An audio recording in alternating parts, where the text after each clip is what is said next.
Hi, I'm Lys Ella Severtson, and thank you for joining me today. I am the founder of Master Negotiators, and thank you for joining me on this webinar regarding closing the gender pay gap. This topic is really important to me. I remember being about maybe 13 years old or so, walking with my dad out in the fields where they live. They live out on a ranch, and him asking me, he was younger than 13, because he asked me something to the effect of, do you find that you are treated differently than the boys because you're a girl? And I distinctly remember thinking, no, I don't think so. I've never thought about that before. And now looking back on that, I love the story because it reminds me of how well I think I was brought up in such an environment where I never thought to think about that.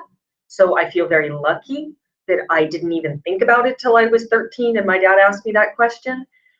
But it also reminds me that that's not true for most women. And even today in the professional world, in most of the world, if not all of the world, that's still true. There is a pay gap between genders for the same work. We know this. That's why you're here, most likely, is because you're interested in finding out what you can do, what you actually can affect to change the pay gap within your personal, professional life. So I want to say that I see the pay gap as consisting of two things. There are two reasons. One is that there are structural, societal structures in place that really do affect how women or men are paid.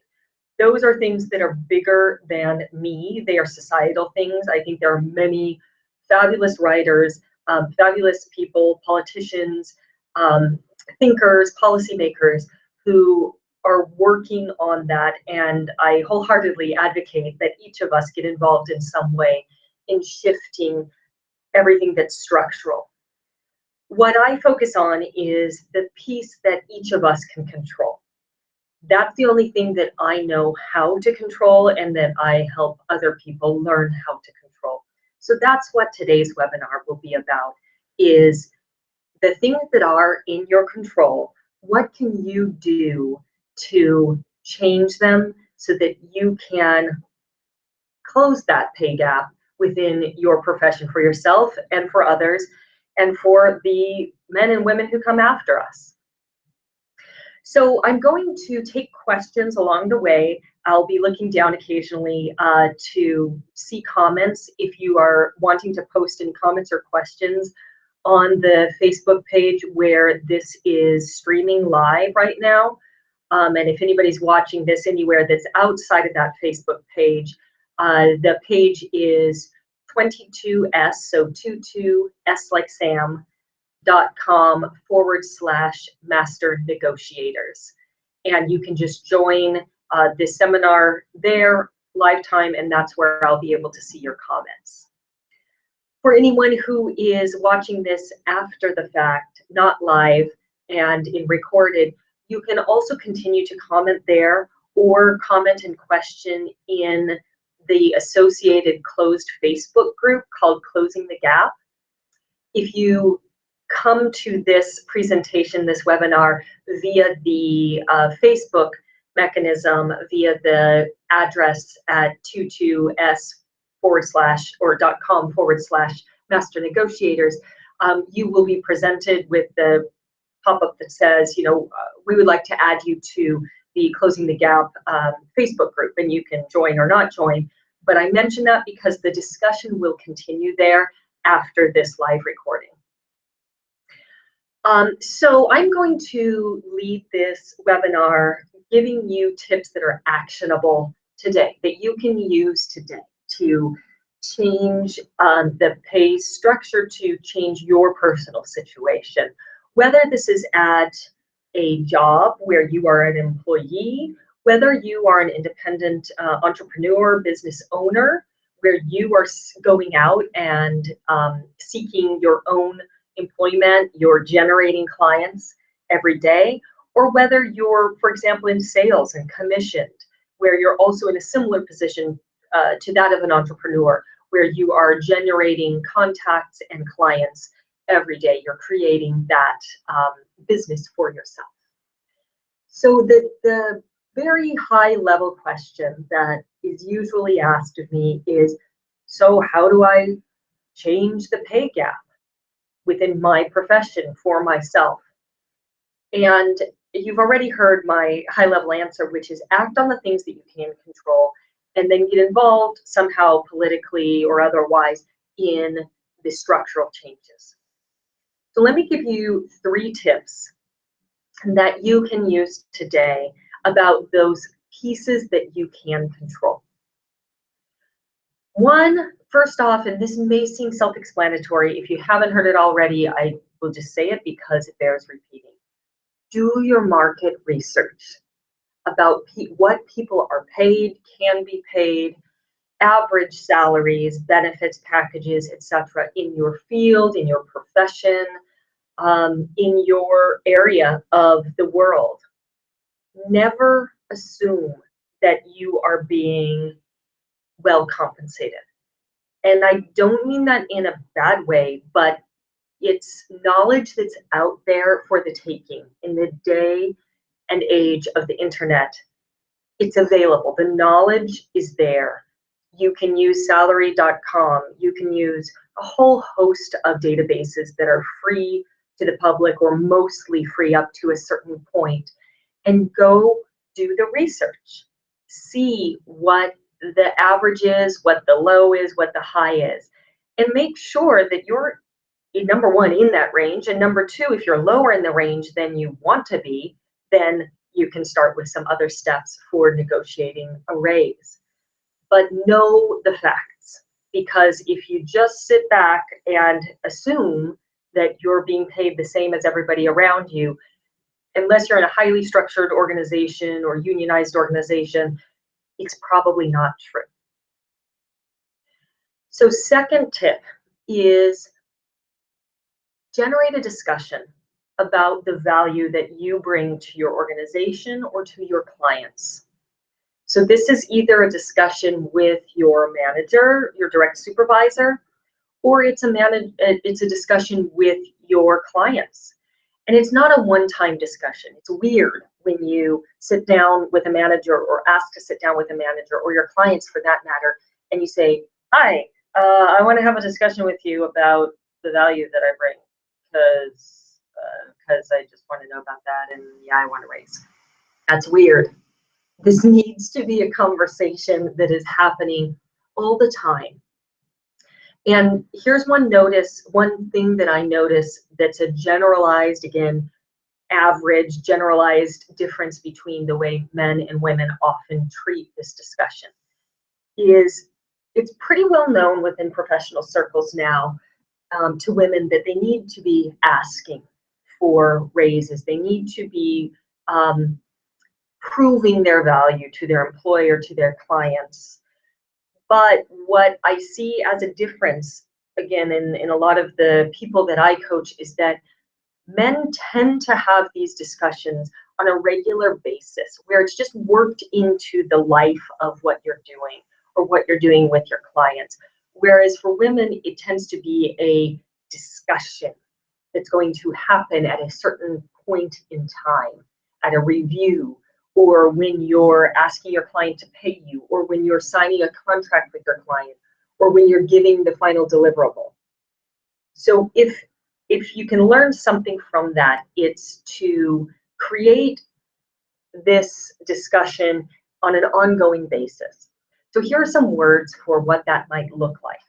If you are creating clients, if you are selling your services directly to clients, then the discussion may be something like, oh, Bob, here's where we're at in this project.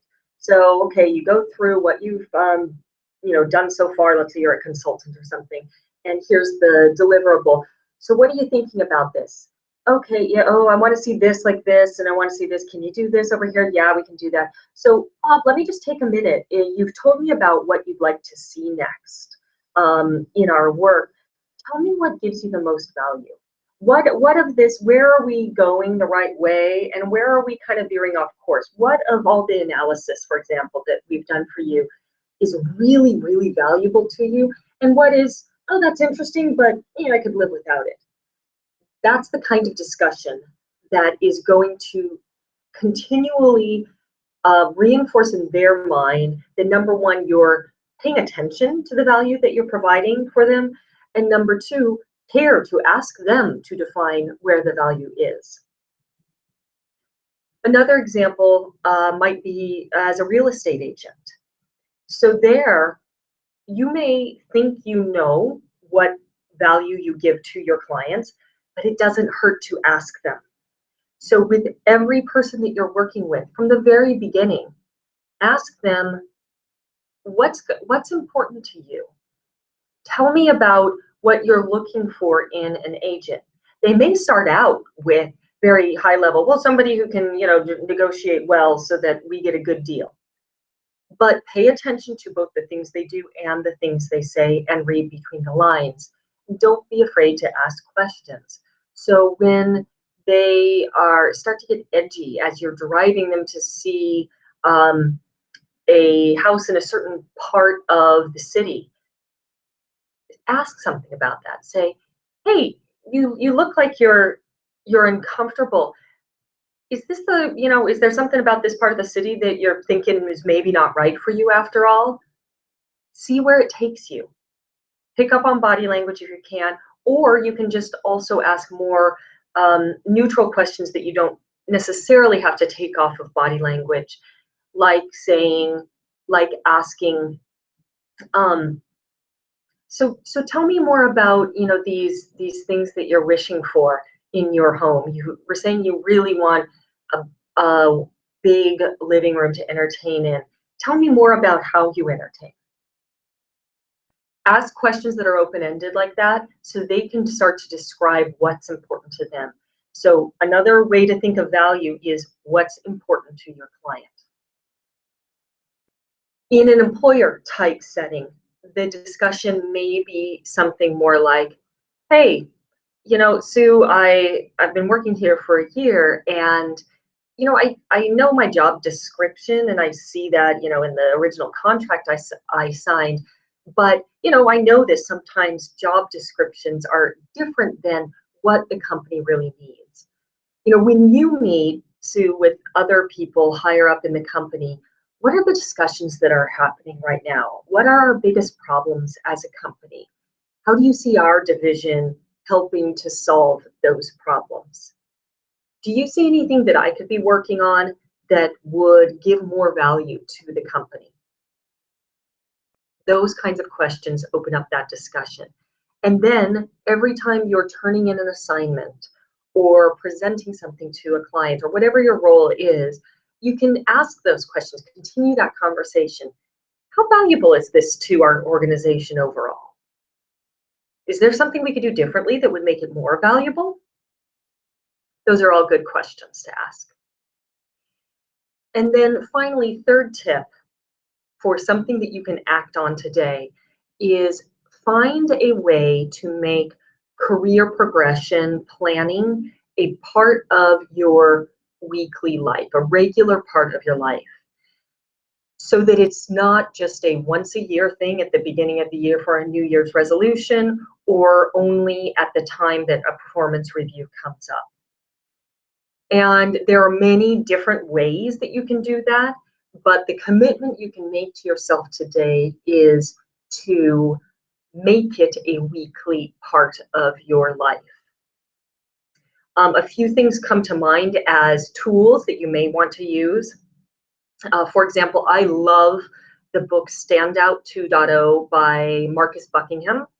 It's a strengths assessment, $15 book or something. You can buy it online. Also, take the assessment. It tells you your top strengths, but I'm telling you about it in this context for one reason, and that is that the online account that is set up for you when you take that assessment also gives you the ability, should you choose to use the tool, to check in weekly with yourself, with the supervisor if you set it up as a team, but even if you just buy this for yourself, weekly check-ins as to how often you got to use your top strength. And shoot, there's one other question. And then there's also a place where you can fill out a list of things you'll be working on next week. The reason I like that, if you're going for a way to work career progression planning into your weekly life, is that it will send you an email weekly saying, hey, time to check in. And it just forces you to do it. I mean, obviously you can ignore the email, but it's pretty easy to use, and therefore it's pushing you along in whatever those goals are that you're setting out for yourself. So that may be one way. Another way may be to find an accountability partner. And then, of course, shameless plug for myself, there are people like me that you can hire or become a part of a group with somebody, a coach, who will then be prodding you, of course, for your progress as you go. So those are my 3 tips for actionable items for today that you can take. So do your market research to know what the range is for the kind of work you do. Make discussions about your value commonplace, and choose a way to make career progression a weekly part of your life rather than just something that happens once or twice a year. Okay, so let me take a break there. I'm going to check the comments, see if I have any questions yet. And if so, I'll take a moment to answer those. So excuse me while I look down and look at these over here on another screen.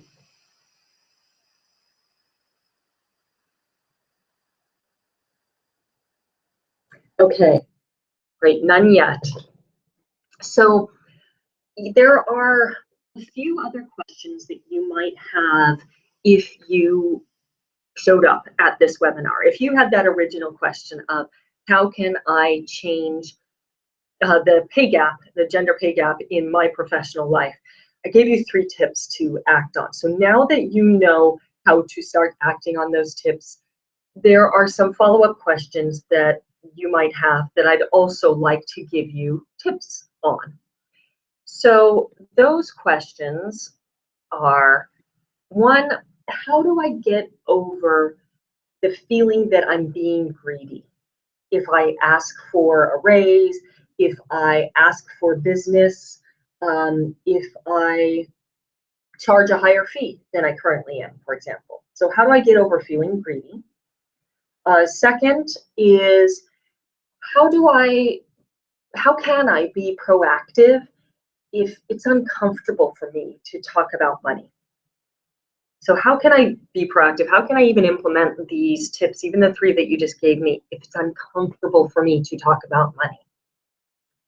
The third one is, why should I employ any of these strategies if I believe that I'll be rewarded for my hard work, that I'll be noticed for the hard work that I do every day because I know that I do hard work and good work, and I'll be rewarded for it? 4 is, what if I actually believe that men in my same position do a better job and should be paid more for the same work? And 5, how do I employ some of these strategies and still maintain workplace friendships and not make enemies? That is a worry sometimes. So let me go ahead and answer those for you with some tips that you can take action on. So again, this will be recorded, so if you're madly taking notes and you're not catching all of this, you can always go back to it after the live session and replay the pieces that you missed. So that first question, let's take a look at that one. And that's, how do I get over this feeling of guilt or greed, that feeling like it's greedy to make more money, ask for a raise, charge higher fees, raise my fees if you're an independent contractor or independent service provider. So my high level tip here and answer would be, ask yourself why you believe you're being greedy in the first place. Why you associate asking for a raise, charging a higher fee, asking for the business in the first place. Why do you associate that with being greedy? So some tips to break that down, or some steps to break that question down for you, are number one is to ask yourself, or what opinion do you have of people? And this is just whatever flashes into your mind. It can be an image, it can be words. What opinion do you have of people right now that ask for a raise, or people that ask for the business, or people that raise their fees? Maybe this is your hairdresser, maybe whoever. What's your opinion of that kind of person? So do you have the image now in your head, or a word popped into your mind? Was the word something like they're greedy, they're trying to pull one over on me, too ambitious, you know, a show off, too worried about money, anything. It could be any of those, it could be a million other things. But observe what your reaction is. Now, maybe it's on the positive side. Maybe your first reaction was, that's so awesome. I'm always in awe that there are people that can do that. I wish I could be that person. So take note of it, jot it down. But it's good to notice what you think of others who are doing the thing that you're considering doing. Because if you're telling me that you feel greedy doing one of those things, asking for a raise, charging a higher fee, asking for the business in the first place, then I would bet that most likely your opinion of people who are currently doing that is not high. I could be totally wrong on that, but that's my bet. So knowing then what your current opinion is, I'd ask you why. You know, why do you think that of them? Whatever your word was or image was that came up, why is it? Because what they are doing, raising their fees, asking for a raise, asking for the business in the first place, is simply an action. You've assigned some sort of meaning to that action. You've assigned the meaning of greed, or the meaning of being a show-off, or the meaning of awesome, that's what people do when they're making a living. Whatever it is, you've assigned that meaning. So knowing that you've assigned meaning to a simple action, you can then question, you can say, well, where did that belief come from in the first place? Maybe for a lot of us, it comes from the environment in which we were raised. Their parents or people around us, extended family, schools, etc. There are opinions about money, about wealth, about how you acquire money, how you trade, etc. Services for money, products, money for products. There are opinions, and there's meaning. And because it's just meaning, that means you get to make up whatever meaning you'd like.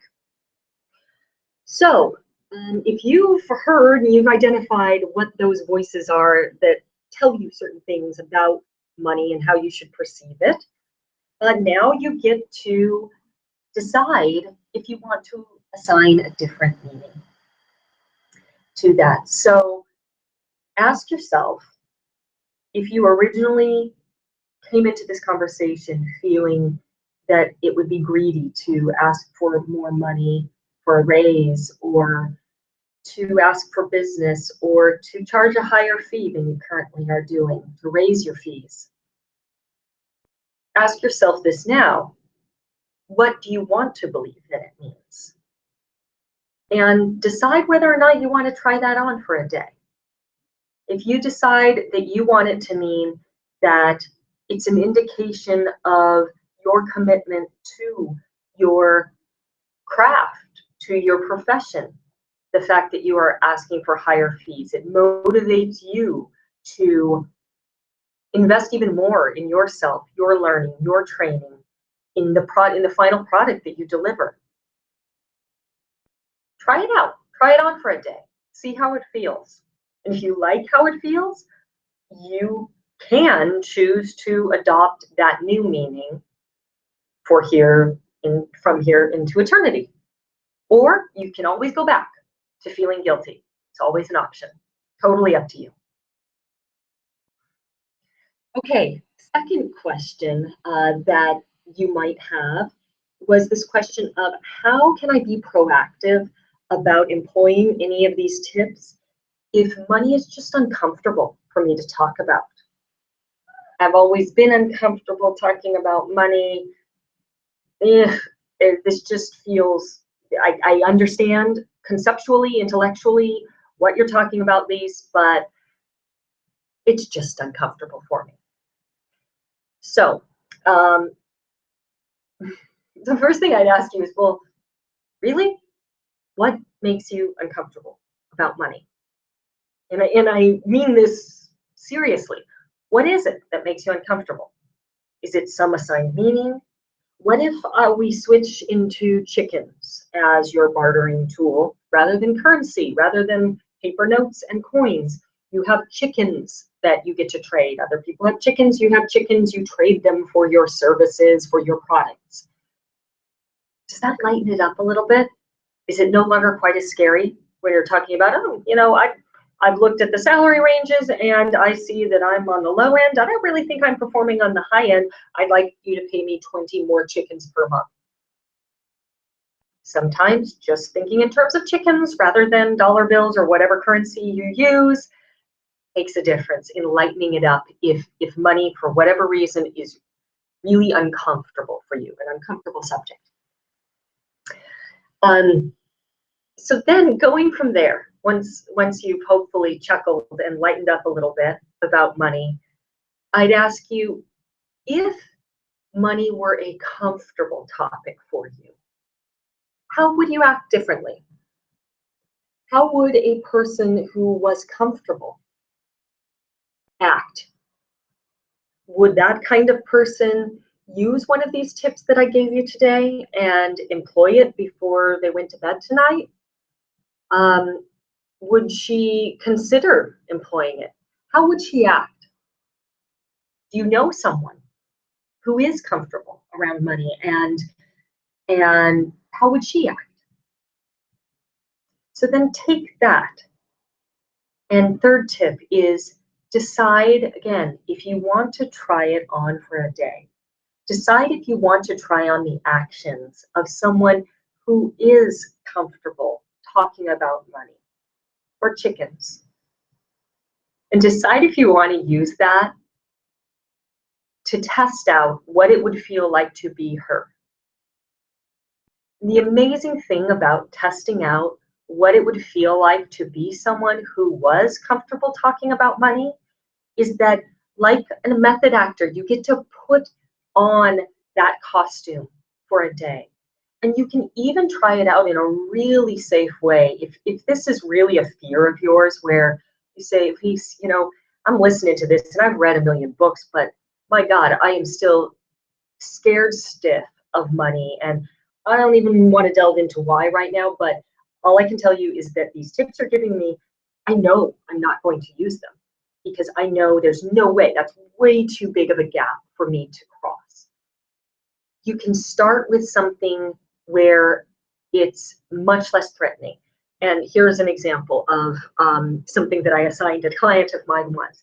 And that was, go somewhere where you know no one, a totally different part of the city, to some like store, for example, where you have nothing at risk. Like, you're probably never going to go back there. Go pick some grocery store that's way in a part of town that you never go to, and go in and do something that would normally be scary for you about money. So that may be asking for a discount. Find a product, find a can that has a dent in it, and when you're checking out, ask for a discount, for example.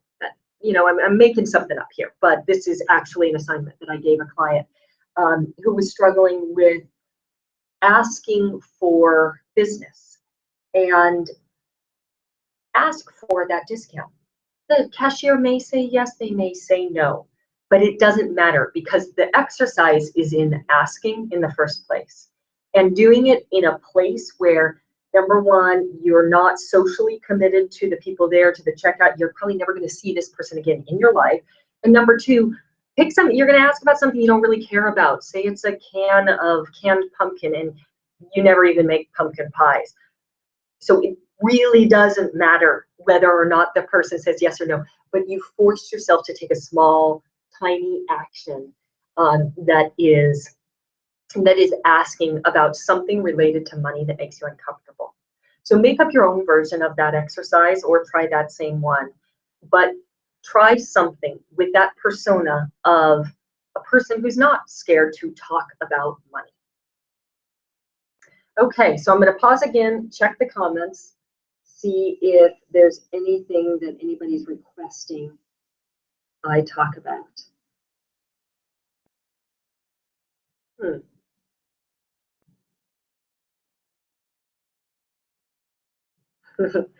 Okay, the question that came in was, what do I do when I have a superior that I report to who is a male, and I know that my male counterparts are paid more than I am, and I have brought this up already, and he does not want to do anything about it? Well, my quick answer is twofold. Either go to HR, see if there's anything they're willing to do. Number two, go find another job. Because more and more employers are paying attention to the fact that women care about their salary and benefits package or care about how much they're making as much as men do. There used to be some thought that women didn't care as much and they would settle for less. I sure hope that doesn't persist for very long. And one of the ways that you can affect that is by actively moving yourself out of an organization like that is not paying attention to the clear signals that are around us. So let me go back now to these other tips that I was giving. So I'll move on to this third question that I often hear, which was, why should I employ any of these strategies if I believe that I'll get noticed for my hard work and my good work and be rewarded appropriately? So that's a really good question. And my honest answer is you shouldn't. If you actually have proof that you will be noticed and rewarded, then no, you should not. You probably wouldn't be watching this webinar. And if you are, you should probably stop watching this webinar, because if you're confident that you're getting equally rewarded, congratulations. You are one of the few, and I applaud you for whatever you did or whatever your organization did or whatever the world did. That's great. Please go share news of wherever it is that you're working or whatever it is that you're doing, where you are able to be equally compensated to your male peers. So yeah, bye. I'll see you later. You don't need anything in this webinar. If there's any doubt in your mind that you will be noticed for your hard work and be fairly compensated for it, then I'd say employ these 3 tips. Go ask around, look for examples, and maybe look at people who have been in your profession, career, field, organization longer, both men and women, and ask to take them to lunch or to coffee and to ask them about their career over time, how they progressed, and ask them specific questions about, did you tend to point out what it was that you were doing well? Or did supervisors see that and just notice it? Ask them. Norms do change over time, and different organizations do work differently. But find out what is happening in the world around you, in the field in which you're working, and in other fields. Be curious. Number 2, figure out if there's anything special about that person. If you do determine that they indeed are paid equally, if this is a woman who she is paid equally to her male counterparts, and she swears up and down that she never had to talk about herself, about what she was doing, etc., then find out, is this unique to her, to this industry, to this company, and see if you can emulate any of that. I love to be proven wrong. And if you know of people who are in that situation, send them to me. Please tell me about them. Introduce me to them. I want to know what happened for that woman, for her profession or herself or her superiors, or what happened that made it so that she didn't have to advocate for equal pay. So that to me is just as interesting as those who have had to advocate.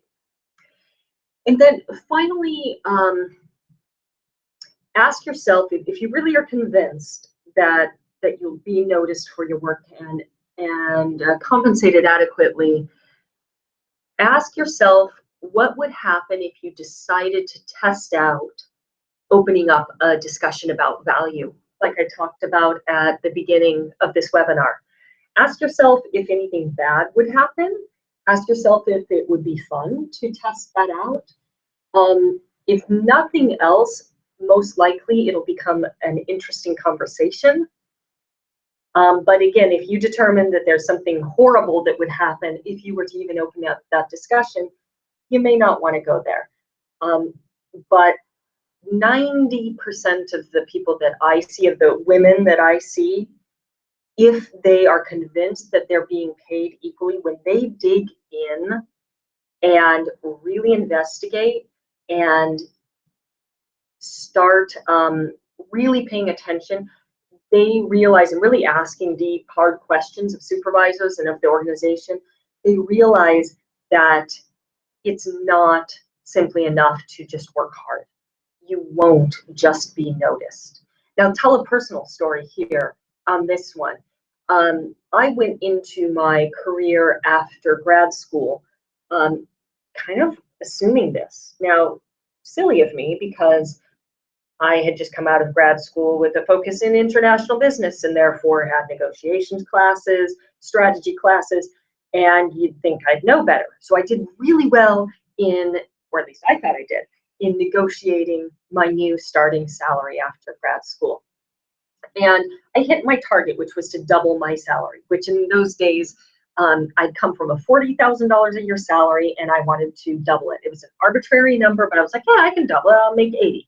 And I did. I ended up with that. When I dug even deeper after the fact, after I'd already been hired, signed my employment letter, I realized that I was actually kind of towards the lower end of the bell curve for that particular industry job title. So I could have done even better than that had I done more research. But that's actually a second part of the story that I wanted to tell you. And this story is about being noticed for doing the hard work. And that was, okay, so I got in and I was all proud of my new salary and put my head down and did my good work and assumed I'd be noticed for that. And review time came about. And there'd also been a few changes of directors. And my new director that I was reporting to, different office, different part of the country, and got back a kind of so-so evaluation, and I'm crushed. And I think, oh my gosh, I'm working so hard and my clients are so happy, etc. Why am I getting this mediocre review? And so I decided to go out on a limb for what was, for me at the time, uncomfortable, a discussion, and asking my supervisor, tell me more about this. Why did you rate me the way you rated me? I really want to know, and I want to know what standards I need to live up to in order to advance, in order to be given a promotion. Opened up what I now call that discussion about value. And one of the things that I learned in that conversation was, oh, well, I couldn't rate you highly on how you interface with your clients because I've never seen you interface with a client. And that just blew me away because, yeah, she'd never seen me interface with a client.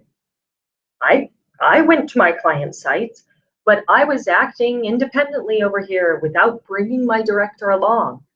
And I didn't realize that that was a mistake. I didn't realize that my director needed to see with her own eyes how I interacted with my clients so that she could simply rate me on that measure. So here I was thinking, oh, I just, the fact that my clients are happy and that I'm taking care of them and that I go on my business trips without having to bring anybody along and incur any more expenses, that didn't matter. What mattered was allowing her to see with her own eyes and to hear directly from my clients, face to face, that they liked what I was doing and the service I was providing. That's what was of value to her. And until I knew that, I wasn't able to do that. And therefore, she wasn't able to rate me on it because she couldn't see it. So, lesson learned. Don't make the same mistake I did. Ask at the very beginning, or ask right now, what is valuable to your clients? What is valuable to your employer? It makes a huge difference. Okay.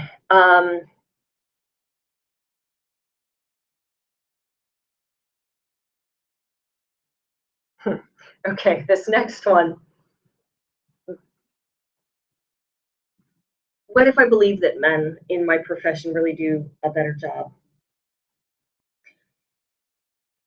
Do you really have a way of knowing that for sure? And if you have the data, great, back it up. Do some research again. Tip number one for this, do some research on your industry.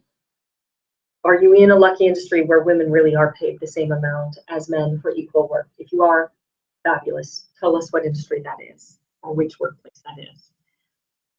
Number two, this is an interesting experiment.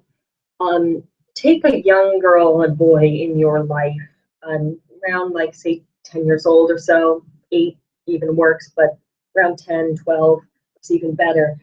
And draw a picture or cut out 2 pictures of business people, one that they would identify as a woman, one that they would identify as a man. Tell them, say, hey, I have a question for you. These 2 people are salespeople and they sell tomato soup. They both sold 50,000 cans of tomato soup last year. How much do you think each of them should be paid for the work that they did? And listen to their answer.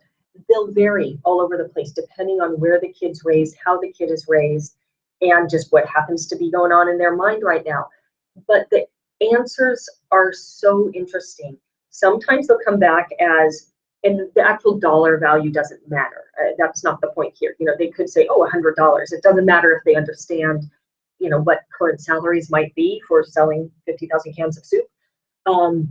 That what matters is they may come back and immediately say, well, they should each be paid $400, okay? Or they may come back with, well, she should get this amount and he should get this amount.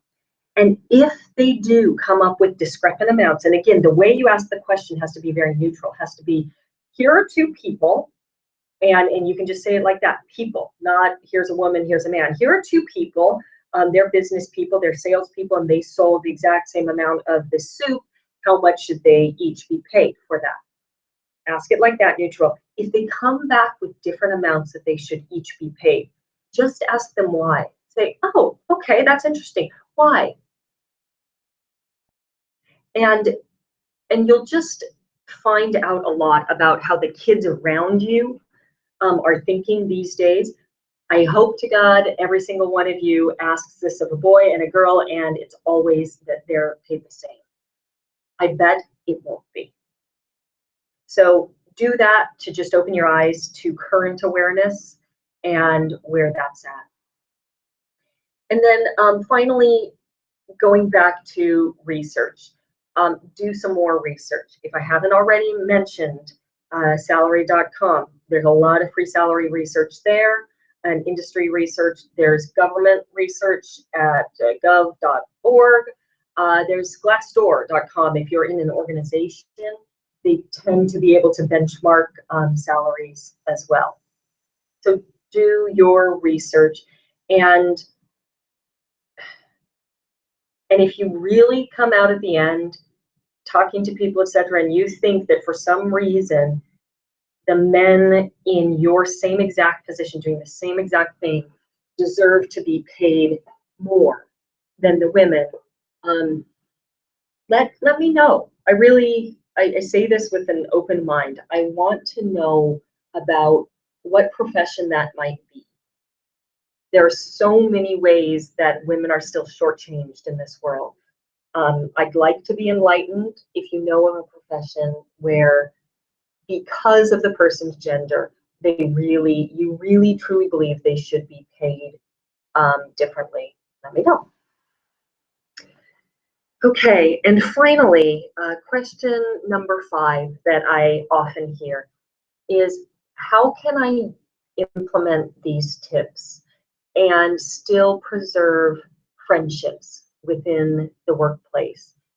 Another way of asking that is, how can I do these things and not make enemies? For this one, I'd say start to notice the difference between what we'll call your professional self and your social self. And here's the distinction between them. Professional self is concerned with doing what's right for the company, for your business, whatever that looks like, and for your clients. That's what the professional self is concerned with. The social self is concerned with making people like you. That's it.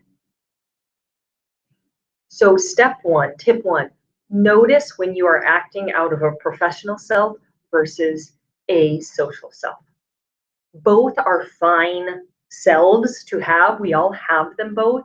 But if you can hone the difference between the two and know when you're in persona for one or the other, and even start to notice the difference between the two, that's a great first start.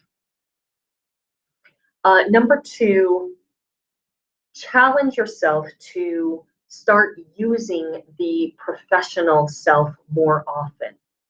And one way that you may start to do that is pausing when you are asked to do something, and pausing just for a moment if you're asked to do an assignment, and think it through. And you can even tell the person you're talking to, whether that's a superior or a client, and say, let me think about that for a moment. I'm thinking about the value that that's going to create, and I'm thinking about the best way to deliver that value. You can say something of that sort. And then really do think about it, and think about whether it's a good use of your time, whether there may be somebody else who's more appropriate to do the task. And number 3, think about if it's to the benefit of your client or your organization to do that task, or is your social self kicking in that's just wanting to say yes to make somebody happy. That pause gives you a moment to think through all that rather than just automatically saying yes. And then you can also think out loud by using some of those words that I just told you. And then finally, another tip that you can use in this area of not wanting to make enemies and wanting to maintain friends in your workplace, while still maintaining this professional self versus the social self, is find a way to say no to the things that you really want to say no to. So for example, if it's a social engagement, and this happens a lot more, I find, to entrepreneurs or service-based professionals, where they sometimes feel like they have to be at every single social event they're invited to, or have to say yes to every single social event, because you never know where I'll get the next piece of business. That is not true. You showing up and running around like a chicken with your head cut off, chatting with every person is not the same as making a deep, real connection with somebody. If you don't want to go to a social event, don't go. Learn how to say no politely, how to say, oh, no, thank you. I'm finding myself overscheduled. I like to book, family time for myself, alone time for myself, time to walk my dog, time to lay on the beach, whatever it is that you know you need time to do. Write it out if you need to, how to say, oh, thank you, I'm honored, but no thank you. I only book X number of activities for myself per week, and I'm already full this week. That would be one way to say it. But learn to say no, so that you are not constantly doing things that you don't want to be doing and that you are doing just because you feel like you need to in order to make somebody. Okay, so let me do a quick scan here.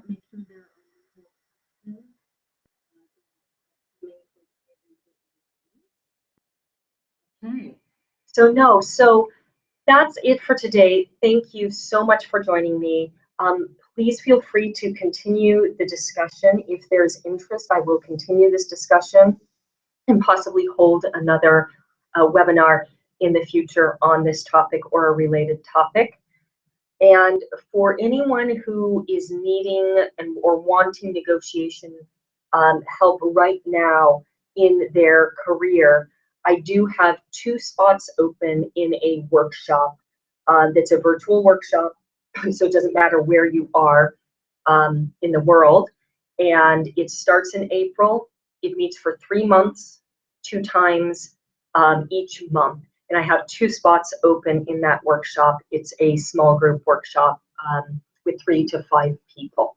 So if you're interested in that, let me know. My contact information is below, or you can contact me on Facebook at Lys, that's Lys, at masternegotiators.com.